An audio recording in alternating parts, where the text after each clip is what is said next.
blackout housing began in the early 1980s in North Carolina. The reason was our out-of-season breeders that were grown primarily during hot weather would come into production late. The initial objective of blackout was simply to make birds come into production when we expected them.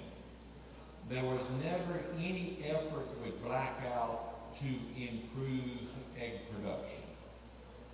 And in fact, we do not. Light control requires that all birds achieve the proper cumulative nutrition before photostimulation. If you do that, your onset of lay will be uniform. But the problem with blackout is that your performance can vary significantly if you do not have sufficient precision in your management. In natural light, broiler breeders will simply wait until they consume enough feed before they come in production. But they will come in production, and generally they will lay very well. We see a lot of birds in Latin America that are still actually in open houses that perform fine. Simply because of temperature, they come in production at different times of the year. I'll show you. Potential problems with blackout is that the initial eggs can be too small if you bring the birds in too quickly. There is also very severe problems with sexual synchronization. What Dr. Heller was talking about a few minutes ago with differences in hatchability in the U.S. is simply poor synchronization of sexual maturity in males and females. When we first started with blackout, we did see better consistency of onset of lay, but in most cases the hatchability decreased. So the first 5 years of blackout in the U.S., quite frankly, we struggled to improve fertility. That is still a significant problem. There is going to be reduced persistency of lay in blackout grown birds if you do not put enough feed in the birds before you photostimulate. There is also increased cost with blackout versus open. Basically, what we're doing in managing broiler breeders is developing this reproductive system. It is your nutrition and your management that makes this system work. All we have to work with is lighting and feeding and body weight. As Dr. Helwig demonstrated, quite frankly, people, the body weight doesn't mean a damn thing. What makes this all work is your feeding program relative to when you do the photostimulation. That is why the data that he showed is as it is. A few definitions. When we say blackout, we mean total control. No light leaks, nothing. Brownout is where we have reduced intensity. We can do that with simply shade cloth. In Ecuador, Colombia, Brazil, we don't need a closed house. Natural light is basically open. When I say photostimulation, that is simply an increase in day length and or an increase in light intensity. In most cases, we would like to increase light intensity at the same time that we increase day length.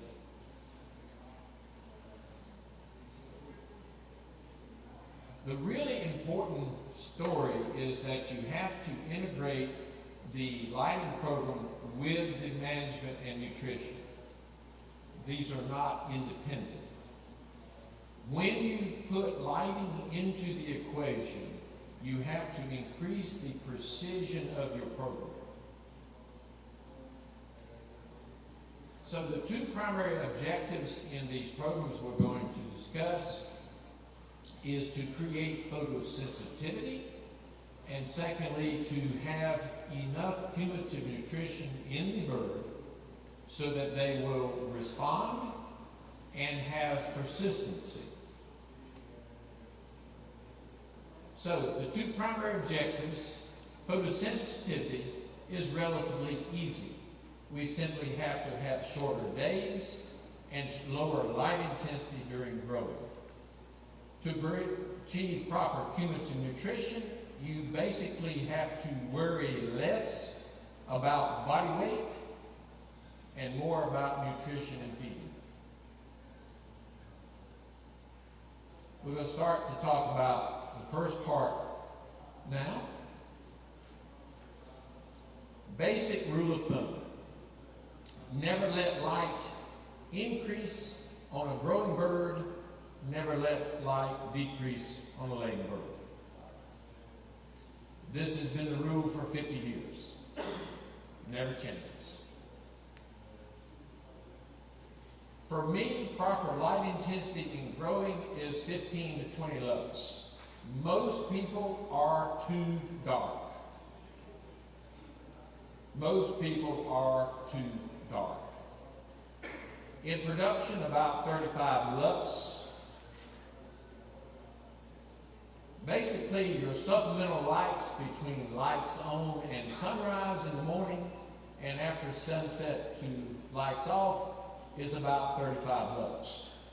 I've surveyed millions of chickens. That's all you need.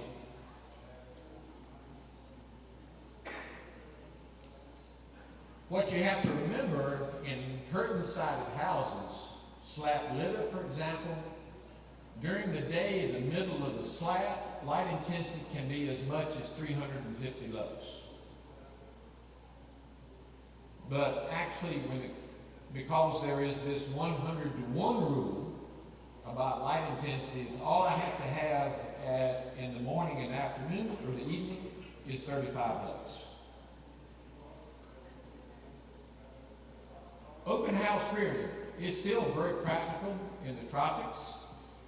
All you have to do is make the growing house darker, shade cloth or whatever, relative to the laying house. There are still, in this part of the world, chicken houses that do very well. There's no lights. When people start using lights, they get worse results. Many times. So basically, for blackout, I'm going to use about 8 hours of light. Then when I go to production, it can be anywhere from 12 to 16.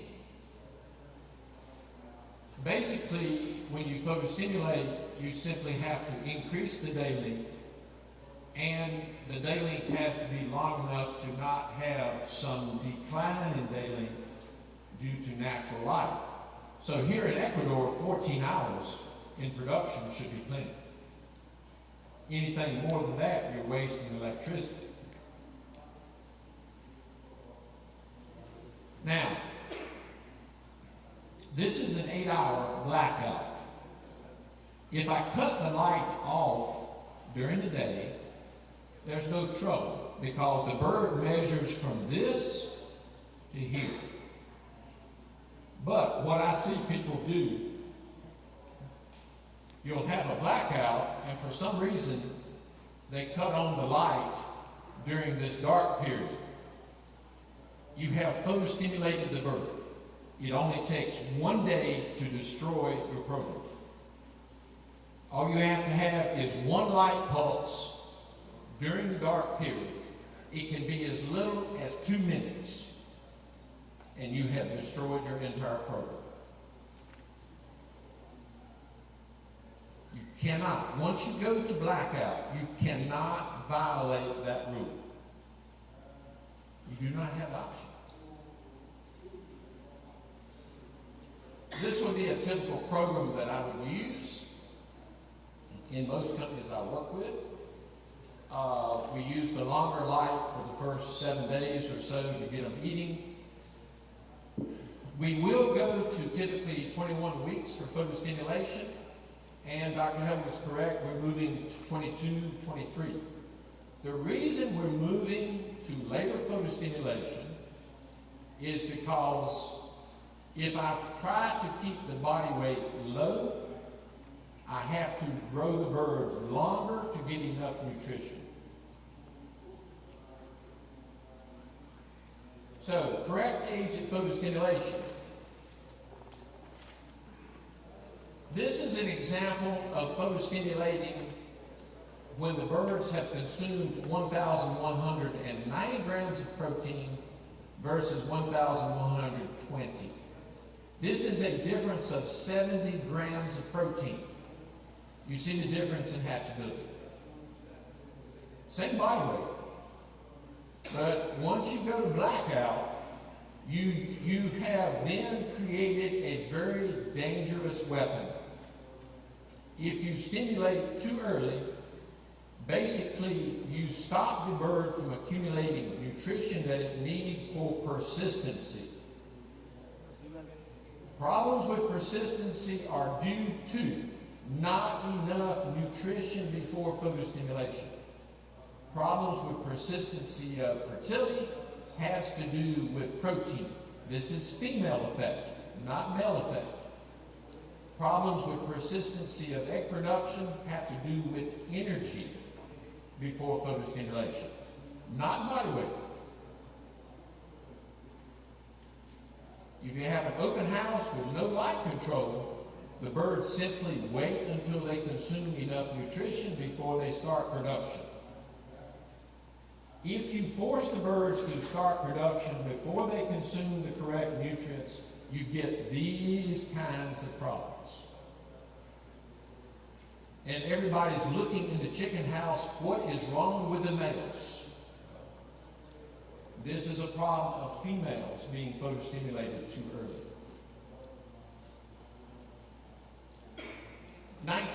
50-week-old birds, photostimulation 19 versus 21 weeks, 10 eggs per hen.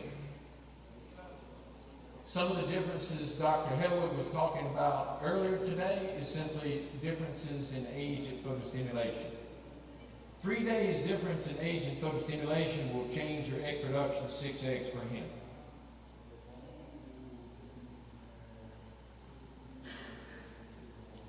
Here is the effect on egg weight.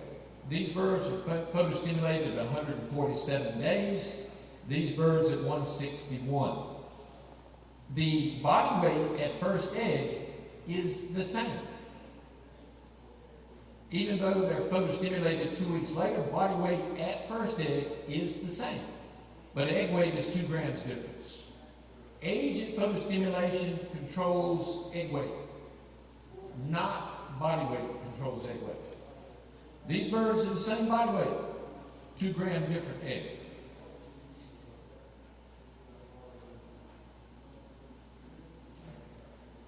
The length of time between photostimulation and 5% can be anywhere from 15 to 40 days.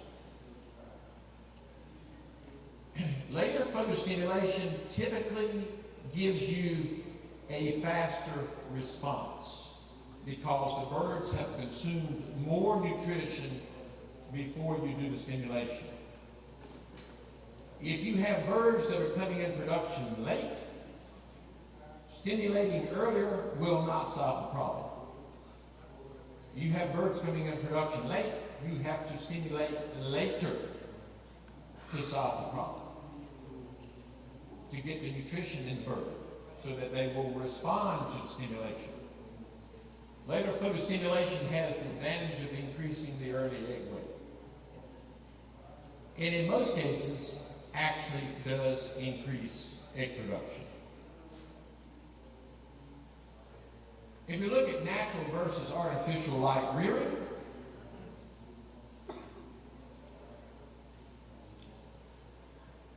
quite frankly, I like natural light. I have operations in this part of the world, 165 25 chicks per hen. Natural light. What the hell do I need blackout for? Look at male programs.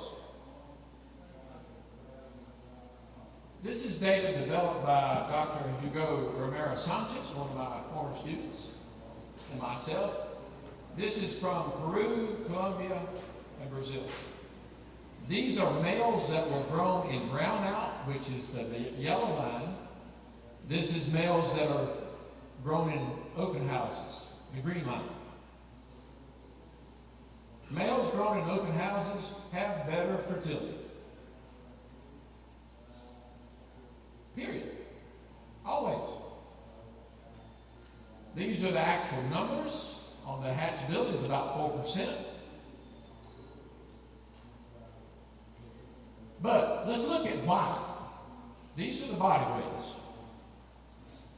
The body weights are very, very simple. In growing, so it's not body weight. Let's look at the feed. Birds grown in open houses are more active. If you are feeding for the body weight standard, and if you're making the mistake of feeding for the body weight standard, and you're in a blackout or brownout house, which is darker and less activity, you're going to feed less feed. And you're going to make a mistake. Because it is not the body weight. Look at body weight. Body weight's the same. This is 150,000 males in free countries. Body weight's the same, folks. It is the feeding program that is different. That gives you the difference in fertility. And it is this problem is due to the feeding program, the feed intake prior to photostimulation. We're always looking for these problems of persistency. I see it everywhere. Everybody's looking at males and body weights. It is not here. It is there. That is why when you go to blackout is lower light intensity. The birds are going to be less active. They will gain body weight on less feed. If you feed for the body weight standard, you will make a mistake.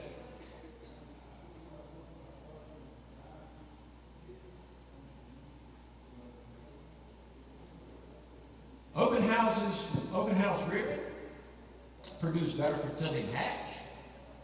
You use more feed during growth. So, what do? I feed them the same, no matter what. I just have a bigger body weight. You have no choice. When you go to closed houses, you have to do bigger body weight, or you have to grow the bird small and photostimulate later in order to have the cumulative nutrition. That is my 22-week-old male. That's what I'm looking for. This is a bird grown in dark out. You see the difference? That's the problem, folks. These birds are grown on not enough feed, and it's too damn dark. Look at that male. This is at 14 weeks. There's our pullets. Brown out, that's 14-week male. My 14-week male looks better than some of your 22-week-old males. The males have to be mature ahead of the female. Look at the wild birds. They don't lay eggs and then mate. They mate first, then they lay their eggs. Our breeders do the same.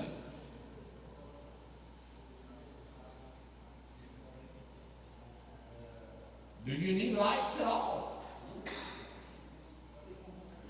Not if you use them wrong.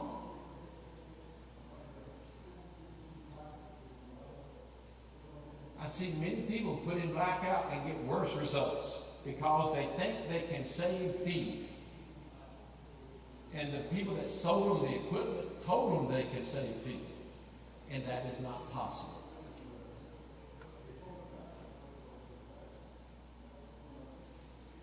Males and females also differ in their sensitivity to light.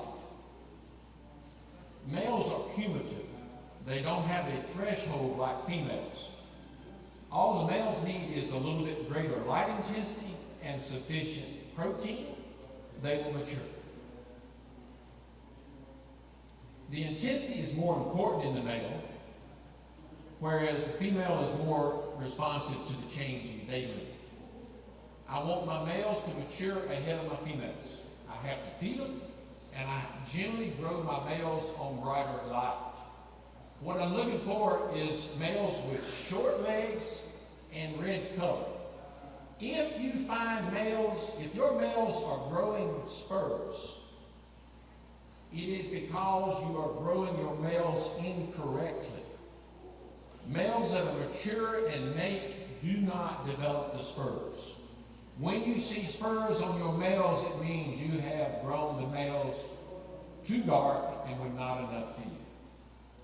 You don't have to burn the spurt to hatchery. If you do it correctly, there is no spurt. That's how you know. If you're having to de-spur your baby chicks before they're delivered, your males, you have a growing problem. Generally, it's too dark on your males or not enough feed. Now, let's talk about cumulative nutrition a minute.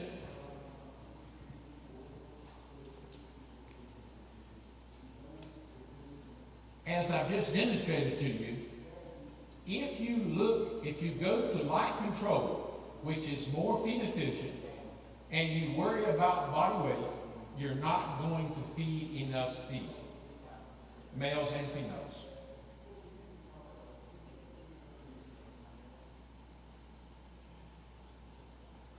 Generally speaking, I do not even weigh chickens anymore. And I have many millions of breeders that work with me. We don't weigh the chicken. Because look, here's 2 feeding programs. Those feeding programs are different, right? Look at those. Those are 2 different feeding programs, right? Correct? Correct? They should weigh differently, right? If I weigh 100% of these chickens, they should be different body weights, right? Guess what? They're not. That's 100%. You go weigh 1% of the chickens and think you know what the hell's going on. You do not. You're guessing. Guaranteed you. That's 100% body weight.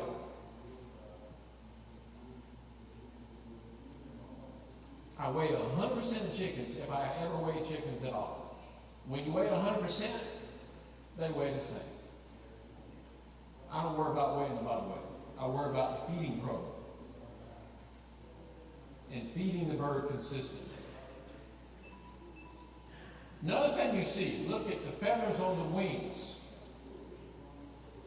If you're feeding correctly, these birds will molt consistently. If you are not feeding correctly, you will have birds that are not molting the primaries correctly. This is an absolute indication. I go in operations with blackout, and I've got birds at 20 weeks looking like this. They should be this way. These people are focused on grading. They change in the feed, up and down, change in the body weights. You cannot do that. The feathers are like rings on a tree. They're the history of the bird, the history of the management and the nutrition. And they should, when you come in production, you should have 2 of these feathers right here left. If you don't, your feeding program was wrong.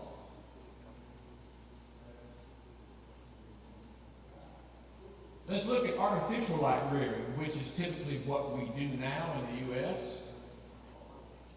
This is some data from some of my birds in Indonesia.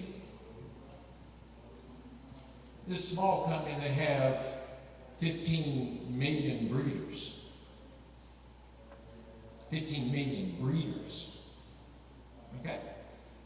These are blackout, tunnel ventilated, 2/3 slat and lay. These are 500s. And at this time, we were working through the concept of feeding program versus body weight. The green line was the feeding program using the Cobb body weight standard. The yellow line was my feeding program.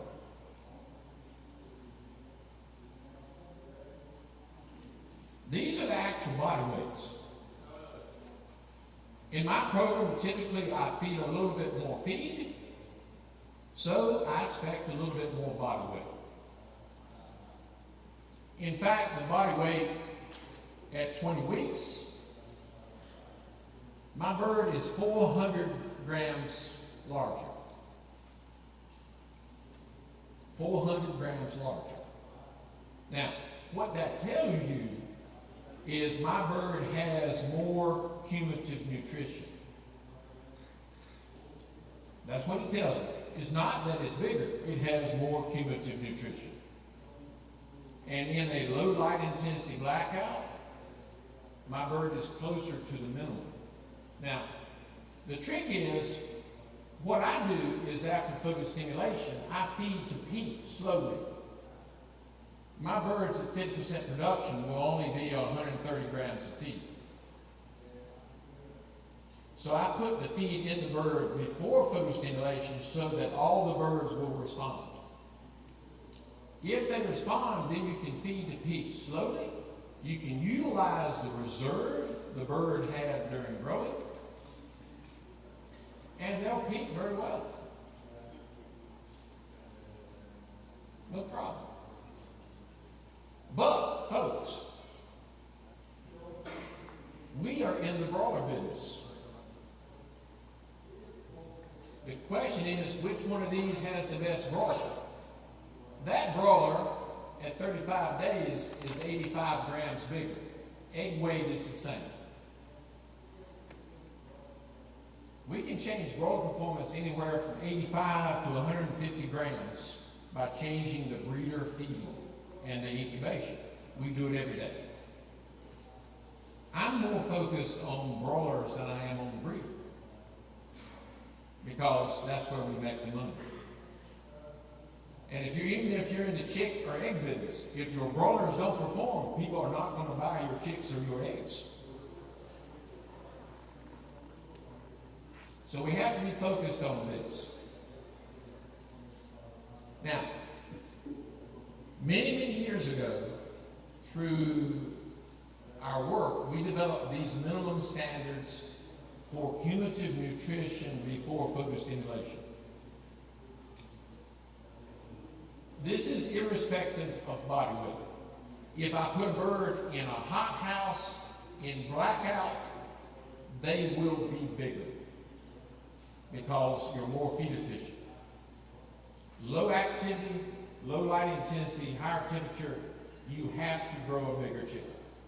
Or you have to photostimulate it 1 to 2 weeks later to get the same nutrition. This is data from the first 4 flocks of chickens I grew at one of my farms. And you see the feeding all over. I was learning. What I noticed, body weights all over. What I noticed was once I went below 22,000 calories, even though the body weight was exactly the same, I lost 15 eggs per hen. This is where we first were developing the concept that we had to have a certain amount of energy, not a certain body weight. This bird, these 2,000 birds, this 2,000 birds weigh the same. but the growing programs were different. So the cumulative nutrition here is greater. We have better persistency. This is the effect of persistence of protein during growing on persistency of fertility in the female. This is growing proteins. You can start with good fertility, but if you don't have enough protein during growing, these females were grown on 20% protein the entire growing period. Look at their fertilities. Fertility is very much a function of the female as much as the male. And it's all cumulative nutrition based because these birds all have the same body weight.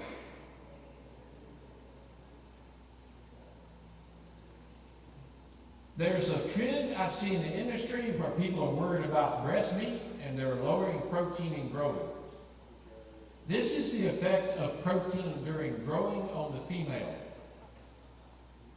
This is just the difference in the growing feed, not laying feed. By lowering the protein slightly in growing so that we're below the minimum nutrition at photostimulation, we lower the fertility for the entire laying period at the same body weight.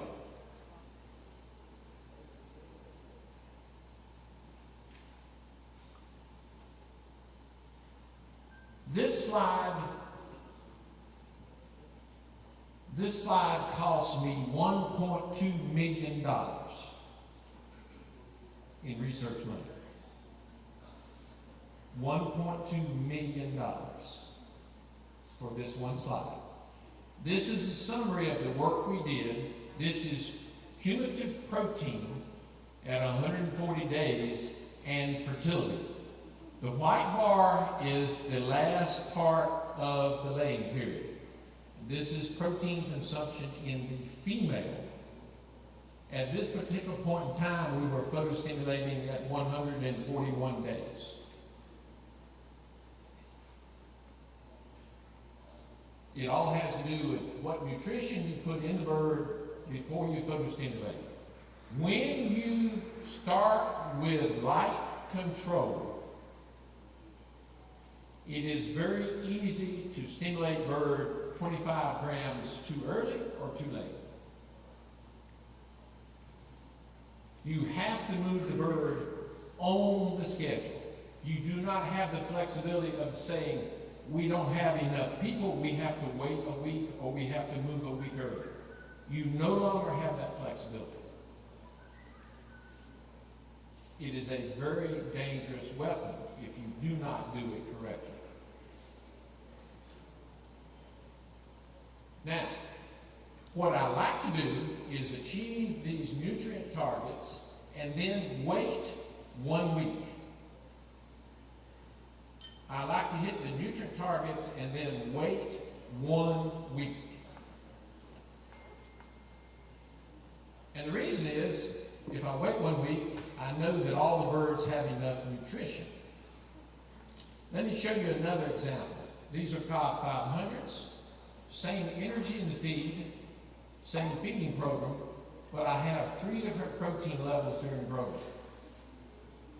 So those are the feeding programs. If you feed the same energy, guess what? You get the same body weight. Body weight's the same, correct, people? Feeding program's the same. Difference is protein in the growing feed. There's your late problem with hatchability. That is related to what you did before photostimulation in the female. Now, I could use the lower protein feed, but I have to photostimulate later in order to get the right protein in the bird. It's not body weight. Look, there's the body weight. It is not body weight.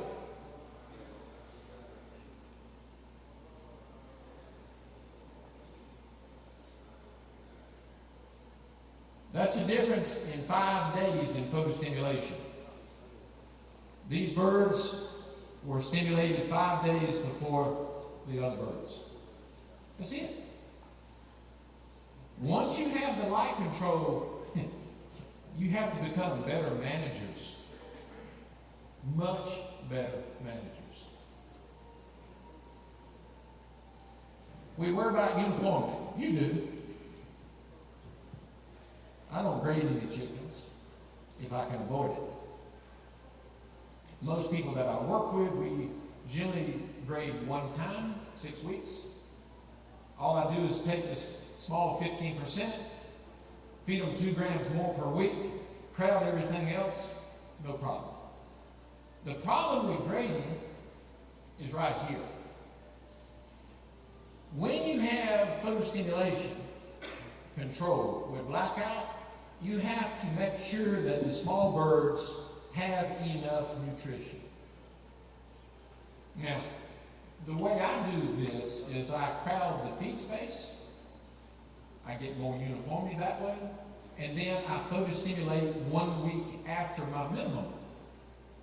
1 week later gives me 2,000 calories and 100 grams of protein. That is enough to take care of the requirements for both of these birds. The other problem we have is when people are worried about grading, and they're worried about these big chickens. And we feed them less feed during growing, trying to make them medium chickens. And so when you photostimulate, the big chickens don't have enough feed. And the big chickens don't lay eggs. This is why generally small chickens lay more than big chickens, because people generally feed small chickens more feed. If you feed them the same, guess what? They'll lay about the same. Again, if you're doing open houses, not a big problem, because the birds that don't have enough feed simply come in production later. Once you have light control, you can force these birds into production before they're ready. You can still get a good peak. The problem becomes persistency. So, I'm less concerned about body weight uniformity. I am much more concerned about uniformity of feed intake. Folks, genetically, there are always big chickens and little chickens. If there wasn't, the breeding companies would be out of business. The breeding companies don't take the little chickens and breed them the little chickens to make the next birds. They always take them, okay? So you're not going to get rid of the big chickens. I do a lot of work with feed space, okay? And that's what I'm doing. We do grade birds, but we still feed them the same. So we're going to feed for nutrient intake during rearing.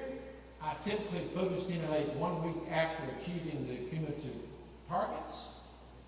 I want slightly greater light intensity for males than for females, and I don't worry about the body weight so much. Future, we're going to get more and more feed efficiency. You're going to have to either photostimulate later, or you're going to have to have a bigger body weight if you're using blackout. These issues you're going to have to look at on the infrastructure. We need to improve feed space control. We got to get better consistency in feeding program. Males need to be in brighter light. Precision.